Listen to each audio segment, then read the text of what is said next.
अस्सलाम वालेकुम व्यूअर्स, खुशखबरी सीरीज़ की नई एपिसोड लिए मैं हूं आपका मेज़बान अब्दुर्रहमान। आज मैं आपके लिए दो अहम खुशखबरियां लेकर आया हूं। उन दोनों का ताल्लुक सुप्रीम कोर्ट ऑफ पाकिस्तान से है।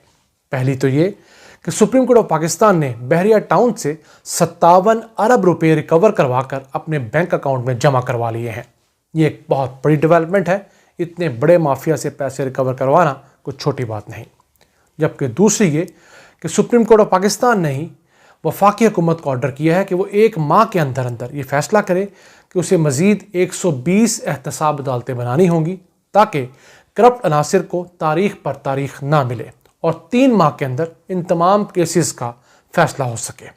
तो आइए चलते हैं अपनी पहली खुशखबरी की तरफ। याद रहे कि 2014-15 में बहरिया टाउन ने कराची के मज़ाफ़ात में एक बहुत बड़ा शहर बसाने का ऐलान किया, तो उस सिलसिले में 16,896 एकड़ सरकारी रकबा हड़प कर लिया। अब ये समझें शायद कौड़ियों के भाव खरीद लिया। कितने रुपए? 1500 रुपये मरला।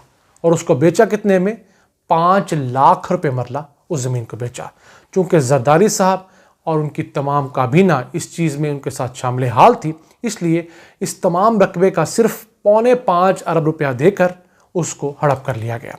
जब ये बात सुप्रीम कोर्ट ऑफ पाकिस्तान में पहुंची तो इसके खिलाफ तहकीकात हुई, प्रॉपर मुकदमा चला और सुप्रीम कोर्ट ऑफ पाकिस्तान ने बहरिया टाउन के ऊपर 460 अरब रुपए का जुर्माना आयद किया, जो कि पिछले साल 2019 के अंदर मार्च में आयद किया गया। उसके बाद बहरिया टाउन हर माह तकरीबन 2.5 अरब रुपए सुप्रीम कोर्ट ऑफ पाकिस्तान के बैंक अकाउंट में जमा करवा रहा है। अब तक 57 अरब रुपए Bahria town supreme court of Pakistan के बैंक अकाउंट में जमा करवा चुका है। जब इतने सारे पैसे सुप्रीम कोर्ट ऑफ पाकिस्तान के अकाउंट में आना शुरू हुए तो उस पर सबसे पहले वफाक की राल टपकी। उन्होंने पिछले साल ही अगस्त के महीने में एक पटिशन दायर की कि इस पैसे को वफाक को दिया जाए ताकि वो सिंध के अंदर और बाकी पाकिस्तान के अंदर इससे तरक्याती मंसूबे शुरू कर सके।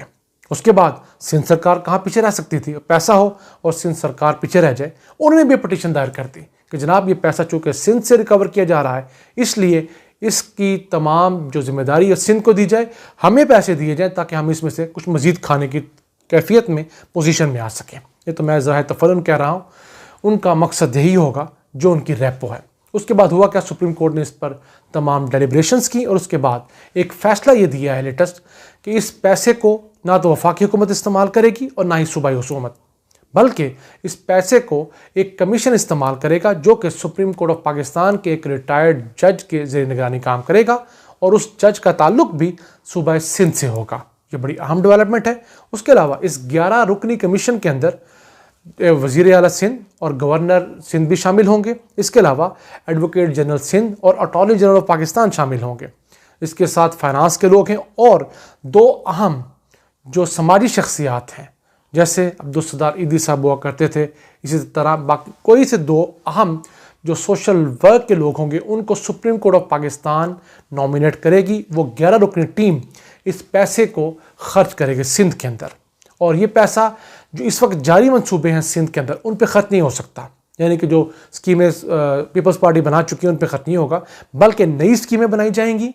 उन स्कीमों को ये कमीशन अप्रूव करेगा। उनके अंदर ये तमाम पैसा खर्च होगा जो कि सेहत, तालीम, साफ़ पानी, सीवरेज के मसाइल पर खर्च होगा। ये बहुत बड़ी एक अहम डेवलपमेंट है। इसमें देखना ये होगा, करने का काम ये होगा कि पाकिस्तान के अंदर जो ठेके दिए जाते हैं, जो रवायती ठेके होते हैं, उनमें 40% पैसा जो रकम होती है वो मुख्तलिफ़ किस्म की रिश्वतों, कमीशनों के अंदर किक्स बैक्स में चली जाती है।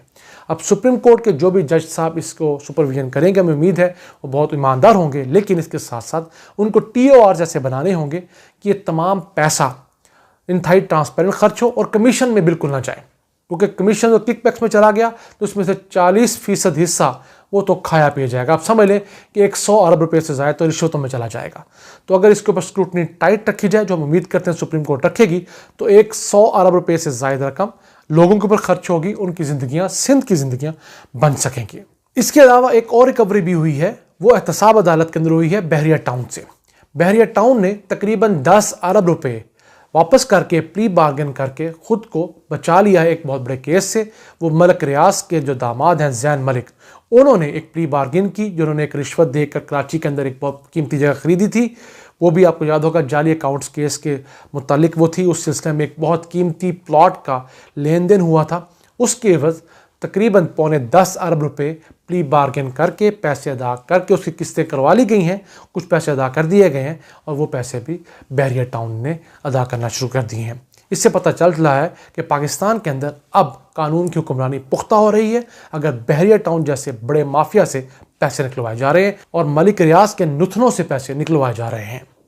अब हम आते हैं अपनी दूसरी खुशखबरी की तरफ, तो वो ये है कि सुप्रीम कोर्ट ऑफ पाकिस्तान ने वफाकी हुकूमत को 1 माह का टाइम दिया है कि वो मुल्क भर में 120 मजीद एहतसाब अदालतें कायम करें। क्यों?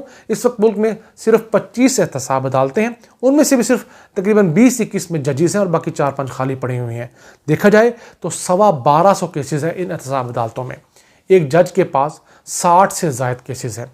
और याद रहे, जो करप्शन का केस होता है ये बहुत बड़ा केस होता है, इसके अंदर बहुत सारे एविडेंस लगे होते हैं। मिसाल के तौर पर जो शहबाज शरीफ के खिलाफ मनी लॉन्ड्रिंग का केस बनाया गया है वो 55 वॉल्यूम्स और 25,000 सफ़हात पर मुश्तमिल है, जिसके अंदर बैंक ट्रांजैक्शंस हैं, बैंक की रसीदें हैं, चेक्स हैं, लोगों के हल्फिया बयानात हैं, टीटीज़ हैं, बेतहाशा उसके ऊपर तफ्तीश की गई। अगर 25,000 सफ़हात का एक रेफरेंस है तो सोचिए कि जो 1250 रेफरेंसेस होंगे वो शायद लाखों में होंगे और हर जज की कैपेसिटी नहीं है कितने बर्डन के अंदर वो तमाम केसेस को पढ़ सके। इसी वजह से ये लोग बचने में कामयाब हो जाते थे। कितना ज़ख़ीम जो मजमुआ होता था वो जज साहबान नहीं पढ़ पाते थे। लेकिन अगर 120 अदालतें मुल्क भर में कायम कर दी जाती हैं तो कुल मिलाकर 145 अदालतें हो जाएंगी। उसके बाद होगा ये कि तमाम केसेस सिर्फ 3 माह के कलील अरसे में बासानी सुने जा सकते, क्योंकि हर जज के पास 9 से 10 केसेस रह जाएंगे। वो बड़ी आसानी से उसको तरीके से स्टडी करके उसको मुंतकी अंजाम तक पहुंचा सकेगा। ये बहुत अहम डेवलपमेंट है, लेकिन वफाकी हुकूमत इसमें ले तो लाल से काम ले रही है, क्योंकि इसने अभी तक जो सेक्टरी लॉ होते हैं परमानेंट, उनकी भी तैनाती नहीं की। इससे पता चलता है कि इमरान खान और उसकी टीम एहतसाब के अमल में किस कदर संजीदा है। होना तो ये चाहिए था कि सुप्रीम कोर्ट ने कहा और इमरान खान 120 अदालतें फ़ौरन राइज करते। हालांकि इस पर कोई ख़ास खर्चा नहीं आना, 20 से 25 करोड़ रुपया 1 साल का खर्चा है और 3 से 4 माह बाद तो इन अदालतों की ज़रूरत ही बाकी नहीं रहेगी। क्यों? तमाम केसेस होंगे उनका फैसला हो चुका होगा, वो केसेस हाई कोर्ट में चले जाएंगे, निचली अदालतों में वजन कम होगा। इनको दोबारा 120 जजेस से कम करके इनको दोबारा 40-50 अदालतों पर बासानी लाया जा सकता है।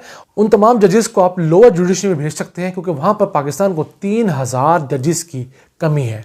हर जज अपनी ज़रूरत, अपनी इस्तात से, इंटरनेशनल स्टैंडर्ड से 3 गुना ज़्यादा केसेस सुन रहा है। इसी वजह से वकला और दूसरे मुद्दईयान या मुल्ज़िमान बार बार तारीख पर तारीख लेने में कामयाब हो जाते हैं। ये तो थी आज की 2 अहम खुशखबरियाँ। मेरी अल्लाह से दुआ है कि अपनी रहमतें और बरकतें इसी तरह हमारे मुल्क पर नाजिल फरमाता रहे। अपने मेज़बान अब्दुल रहमान को इजाज़त दीजिए। अल्लाह निगहबान।